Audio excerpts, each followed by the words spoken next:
16 तारीख हूँ शनि जयंती। तेणु आपण मैंने कौन करेंगे ये कम निहाती भाव में करेंगे जदि आपंकर शनि 7.5 चली शनि आपण राशि खराब अच्छा आप जातक ताहले आप निहाती भाव में कमटी करेंगे। आपन कौन करेंगे ना छायापात्र दान करूँ। छायापात्र केमती दान करेंगे ना गोटे लुहार कौन गोटे लुहार पात्र ने से सोरिष तेल भर्ती करके निजर चेहरा देखिए देखला कौन से मंदिर दान कर दियंतु एवं शनि को दिन सोरिष तेल आपण मैंने अर्पण करूँ राशि तेल अर्पण करूँ।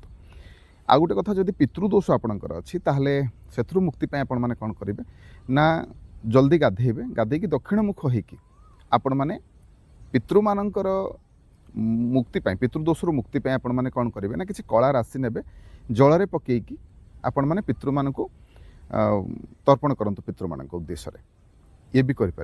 गोटे कथा मन रखिए 16 तारीख दिन 16 मे जो तारीख दिन आपण मैंने लुण आउ खास करके लुहार किसी जिनस जमा भी किणवेनि ये सब कथार ध्यान निहाती भाव में रखिए आपणकर ही मंगल हम।